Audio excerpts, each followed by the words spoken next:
reverendo Estevão? Olha, é sobre o período dos holandeses. Uhum. Quando o professor começou a falar sobre os fortes e tal, as edificações holandesas, então Uhum. me veio à lembrança uma pergunta já muito feita a mim Uhum. e eu não tinha segurança sobre isso. Existe nestas regiões onde os holandeses foram mais fortes, aqui no Nordeste, algum registro comprovado de templos holandeses não sendo nos fortes, Sim, templos holandeses que com a expulsão foram a, a, agregados pelo catolicismo, ou templos que os sim, sim, sim, holandeses sim, tomaram do sim. catolicismo e passaram a usar e que depois os católicos retomaram, qualquer coisa assim. Outra pergunta. Veja, aqui, veja só, infelizmente, a gente tem uma cultura que não valoriza a cultura que tem, né? Uma redundância aqui. Recife, não é por ser de Recife ser barrista, não. Mas quem é de Recife, ou quem já passou por aqui, né? Quem estudou aqui, Reverendo Estevam, tantos outros que, né, Silvan, é de uma riqueza histórica aqui extraordinária. Pena, lamentavelmente, que a gente não tem um governo, não tem uma cultura de valorização cultural, né? Só para você dar um exemplo aqui, há muito tempo, certa ocasião, estou eu no centro da cidade do Recife, eu trabalhava de office boy, então tudo que é lugar eu andava por ali.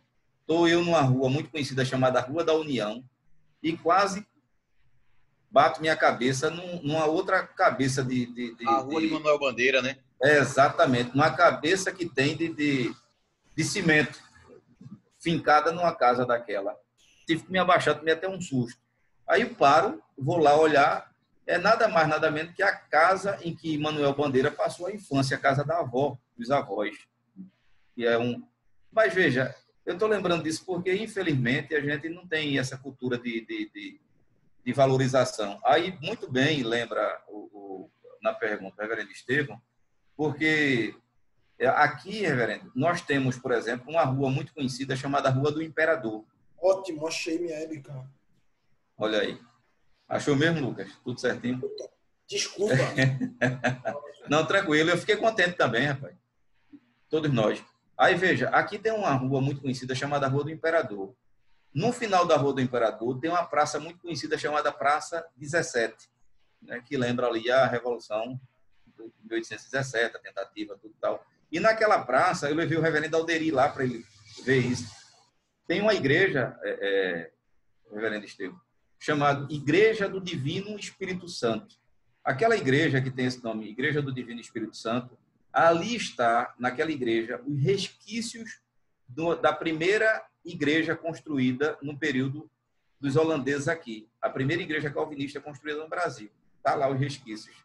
Que quando os holandeses foram expulsos em 54, aquela igreja, bem como hoje tem, de lado daquela igreja, tem um fórum Tomás de Aquino, tanto o fórum, né, que hoje é o fórum, bem como essa igreja que pertencia aos holandeses, elas foram repassadas para os jesuítas.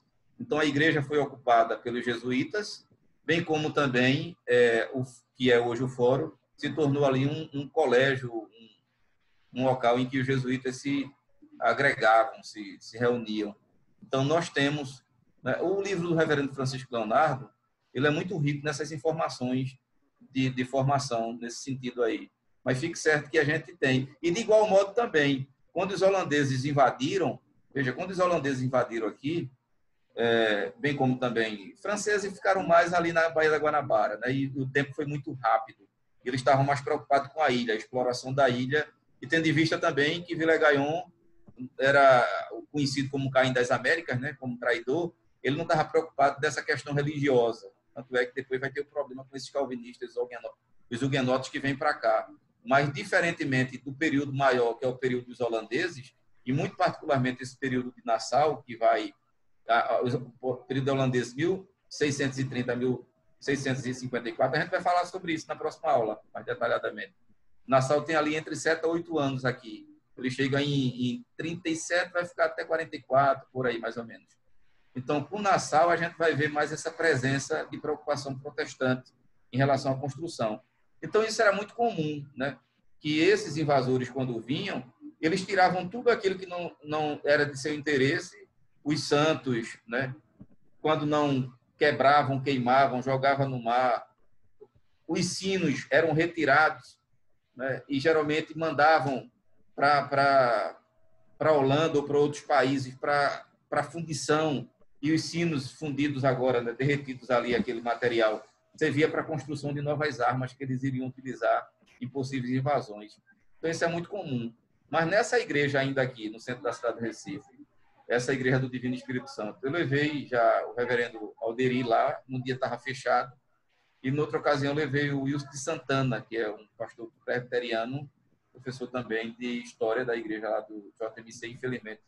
O Wilson hoje perdeu a visão, né, por questão da diabetes, mas um homem inteligentíssimo. Eu levei o Wilson lá ainda quando ele estava com a visão perfeita e ficou vislumbrado com aquilo, por perceber que mesmo sendo hoje uma igreja católica, né, ela ainda mantém a sua nave, ou seja, o seu interior, de uma simplicidade comum, que não é comum às outras igrejas, até mesmo comparando a igreja construída pelos negros, pelos escravos, mas sendo esses católicos.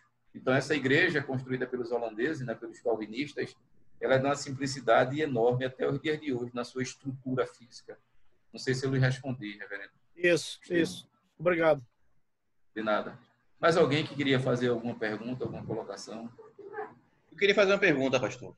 Por favor, Cleibson. O senhor, agora há pouco, falou que, quando estava defendendo a sua tese, um das pessoas que estavam assistindo disse que o senhor estava utilizando da sua ideologia para defender a tese, e o senhor contra-argumentou dizendo que não há discurso sem ideologia. E aí eu me pergunto, porque assim, embora eu não tenha assistido ao vídeo que o senhor recomendou, eu li o livro do Darcy Ribeiro, né? E Darcy Ribeiro, ele foi ministro da Educação durante o governo Jango, né, do João Goulart, antes do Congresso cassá-lo em março de 64, e o governo militar e os militares assumiram. E aí, nesse capítulo, né, nesses primeiros capítulos que ele trata sobre o índio, ele faz um paralelo, ele faz uma comparação, analogia com o socialismo, né, com o comunismo. Ele vai dizer que os índios são os oprimidos, os coitadinhos, enquanto que o europeu, o português, ele é o opressor. Ao mesmo tempo, eu me lembro de Jean-Jacques Rousseau, que vai dizer que o homem é uma tábua rasa, né? Ele nasce neutro, né? Nem nasce ruim, nem nasce bom. E esse pensamento de Rousseau vai ser incorporado pelo romantismo, principalmente o romantismo brasileiro, e vai tratar o índio também como uma pessoa sempre boa, né? É um herói nacional, o índio, no romantismo brasileiro, né? Por exemplo, o Peri, né, da obra O Guarani, de José de Alencar, ele é praticamente um Cristo, né? Ele chega a oferecer a vida para salvar a Ceci e a família dela. E, ao mesmo tempo, eu me lembro eu acho que daquela região ali, que hoje é a Alemanha, né? O Hans Staden, que visitou as terras brasileiras, né?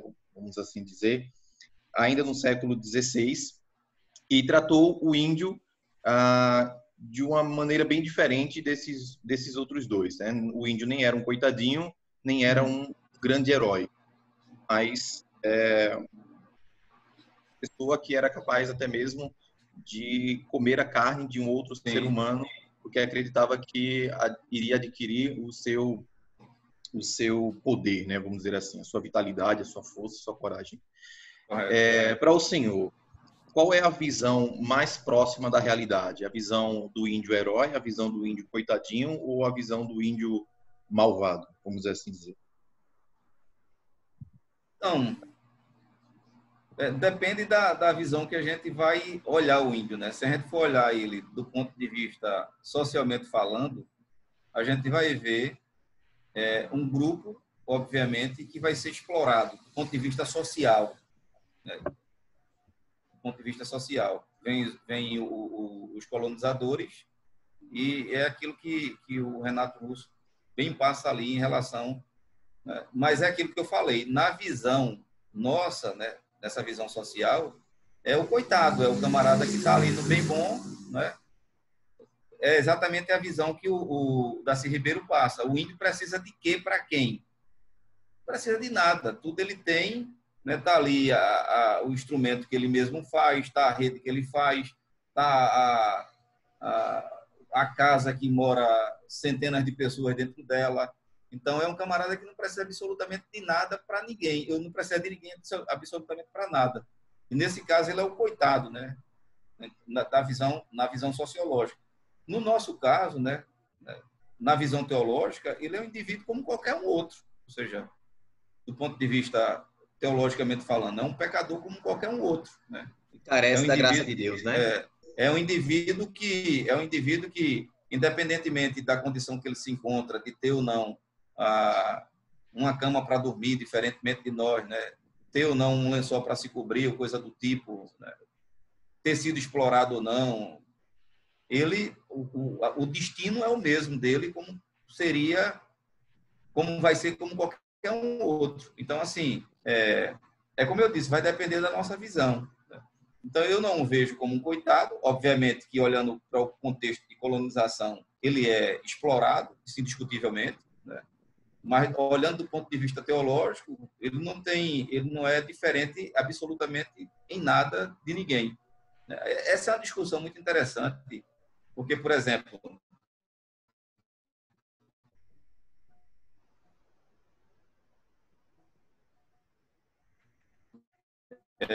quando se discute a teologia de missões, né?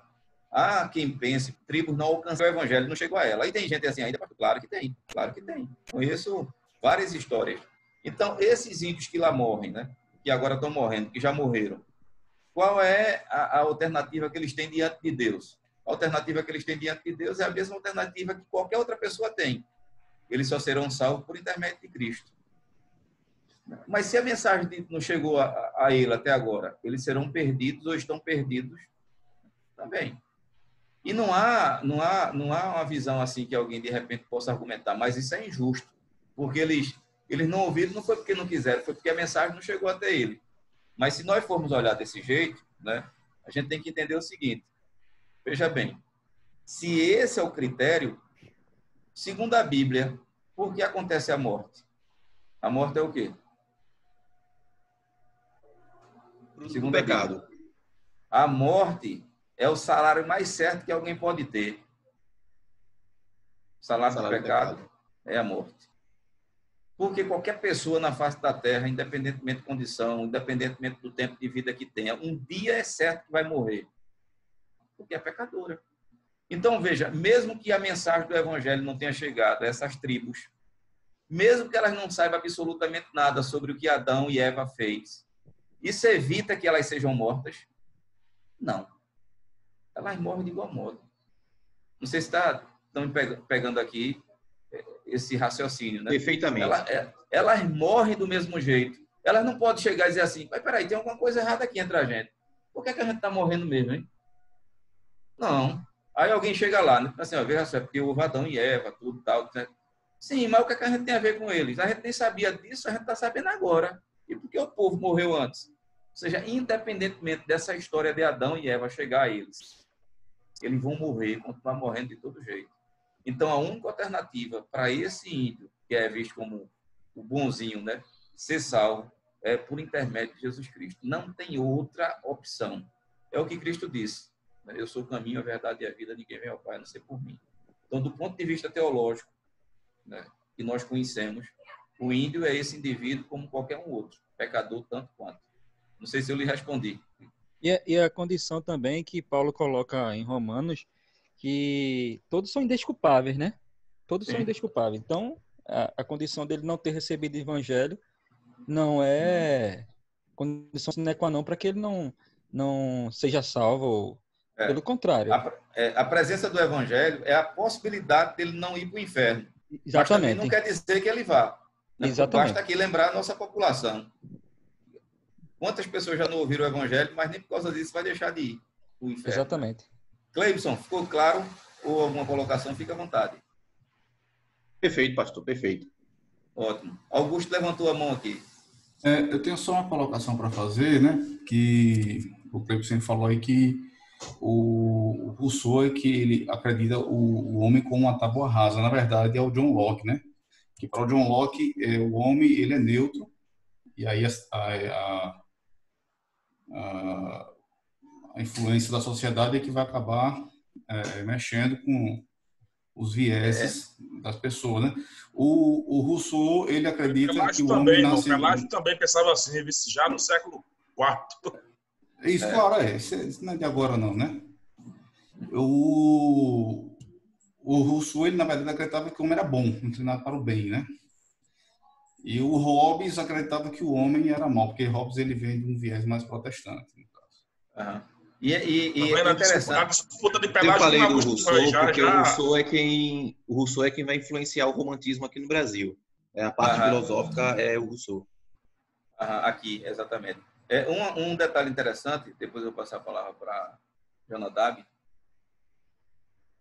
Um critério interessante, que essas ideologias filosóficas é que vai alimentar o discurso da psicologia, né? No sentido de que o homem acaba sendo produto do meio. Veja o quanto uma coisa contribui com outra, né? Jonadab, desculpa. Ia falar, Jonadab?